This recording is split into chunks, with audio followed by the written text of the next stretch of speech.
Thanks again, Mr. Bachman, for having given me this privilege to ask you some few questions about school and study. Basically, as a student, we all struggle with questions about schools and everything. So, basic question that I would literally want to ask you is, how does a business differ itself from an organization? Business actually is not differing from the organization. Business itself is an organization which is seeking the profit.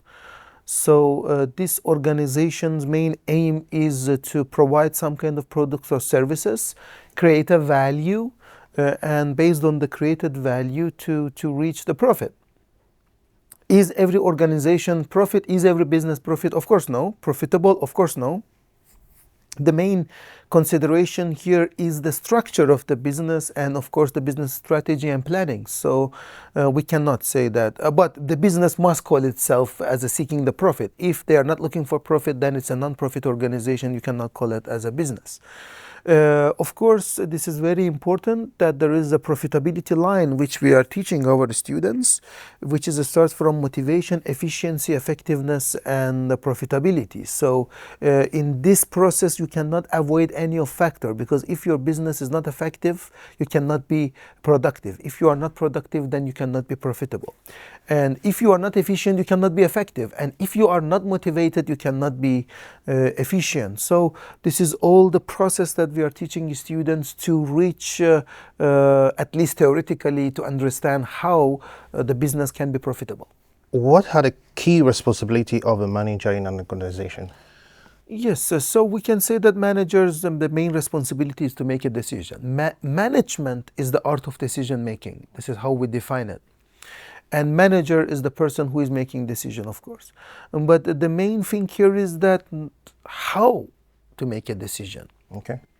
Why not everyone is a good manager? This is a key point. So, of course, there is a process of decision making. Nothing comes from the gut. You are not sleeping at night and then, you wake up next day and then, you come to the decision to make a decision. No, the most important thing here is data. What kind of data related to the decision making process you have, and based on data, you make interpretation. And this interpretation process needs education and experience. It is also not coming from nowhere.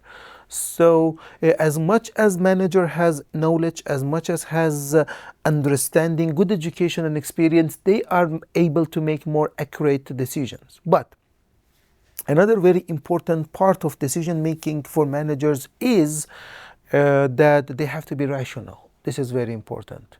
We always talk to our students that emotionality, it not works in business. Is it important? Yes, because sometimes your emotions is avoiding you to make mistakes, of course. But in many cases, you must be rational, and decisions must be rational. Okay, so simple this thing. So not everyone can be a manager. Not unfortunately. Oh. Everyone can be a manager, but not everyone can be a really good manager. Okay. Management really needs something inside of you. You should be able to manage people, first of all. You should have a very proper communication with them to convince them to do the task and the things that you are asking to be done in the processes. Okay. So yes, of course, management is not something that you have it from your birth. You can develop it, you can improve it, you can learn how to be a good manager. And yes, but as I said, the most important is the decision-making process. Okay, thank you. Okay, what are some common strategy business use in increasing profit? Yes, of course, it depends on the sector and it depends on the business activity itself. But very common thing is that usually they are doing is to extending their customer base. So as long as you are able to be providing services and products to the wider segments, of course, naturally you increase your profits. And of course, it is more about the competition and pricing that exists in the market naturally. if the products, some products in the market is turns with a certain price, if you are in this sector, it is very difficult to praise with the prices. So unfortunately here the competition is the indicator of the price, and of course if you are not able to extend your customer segment, then of course it is very difficult to increase the profit. Okay. One way, I am sorry just to interrupt you, one way that it is possible, of course, to reduce the expenses.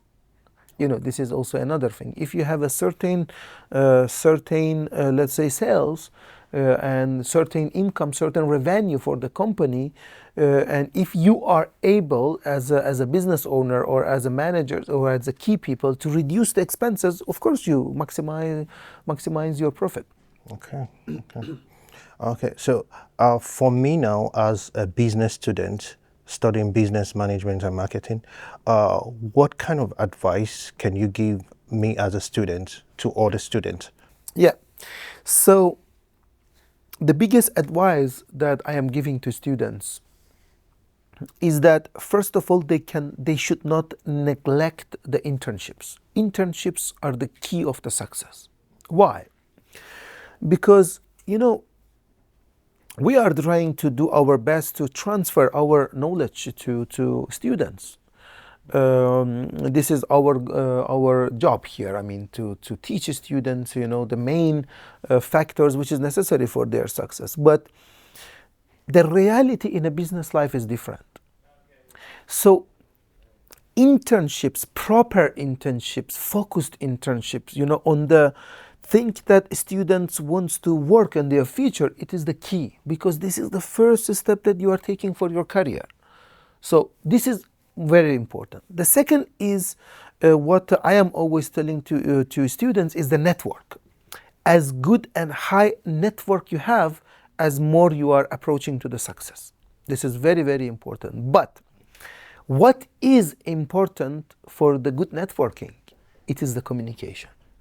You must have a really good communication style, communication strategy to be able to set this network for yourself, which is leading you to the success. Some students, they are turning to me that, what about the capital? If you have a good network, capital is coming by itself. This is very, very important. So you should not rush for building your business if you are planning to build your business, because you see, not everyone is obliged to build their own business. You can be a professional, you can be a manager, you can be a CEO of another company. This is also a business person. Not everyone is building the business. Trust me, sometimes to run the business is much complicated than to build a business. So this is my advice to the students. Okay, so you mentioned something about capital. Not all students are financially built up to start a business. So as a student, you're done with school and you have a degree, you have this business idea, but the capital is not available. So what kind of role do you think the person or an individual can play during this aspect? Yeah, this is a very good question, Victor. In the investor life, there are few very important components of investing in some project. Okay, but this can be a juridical person or individual. Investors can be either an institution or the person that is doing. But the most important thing here, my friend, is your capabilities and abilities, because there is no one who wants to risk their capital. What investors they do first, they are checking who you are and what is your capability to be able to achieve these goals. Yes, you have an idea. Everyone has a good idea. I'm always giving this example to our students. Have you ever heard anyone who is coming to you and saying that, today I have a terrible idea? Everyone has a good idea. But investors, they have to understand, so which idea is valuable to invest in? And then here is the focus point is the person, people, human resources, that what kind of team are behind this? And are they capable to achieve this? Are they ready to face challenges? Can they handle the challenges? Because nothing comes easy, right? This is very, very important thing. But initial stage of investment usually comes from the friend's family. Okay? Why this is an idea? Because you go to some investor, you have a very good idea. Go to your investor, the first question they will ask you, so why your father is not investing in this? Because if your father is not believing in you, why I should believe in you? Yes, this is a very good question. And then you may say that, oh, my father doesn't have a capital. But the investor, they will turn to you with a question, does he has a house? You will say yes. So ask him to sell the house. Yes, if the idea is very good, if you believe in you, let him sell. But you are telling me that you will make a lot of money. So why your father is not doing that? You see, this is the key points that every investor is asking first. And they try to come to an idea, really is that person is available to do that, capable to do that or no? Okay, thank you so much. But there is also another thing to finalize. There are key institutions actually. For example, in Lithuania, we have an institution called Invega. Okay. Invega is an institution, is a public institution, which are actually investing, of course, very small amount of people's idea. Like a student, you can create a project, make a project with your friends or individually. You go to Invega, you just deliver the documents, and if they see that this project is valuable, they do invest. And this can be a very good initial step to go to the investors. You say that, look, I had a project, I had a good idea, look, Invega invested in me. And then they say, oh, okay, so initial thing done. So what is the metrics now? Initial 0.0, now it is 5. It means that this project has a capability to grow. And then now I invest, I make it from 5 to 15. So this is how the system works. Okay. Thank you so much, Professor. Thank you for this opportunity, because a lot of students have had these questions and don't even know how to go about this, but with this you've showed more light to it, and thank you for Thank you very much.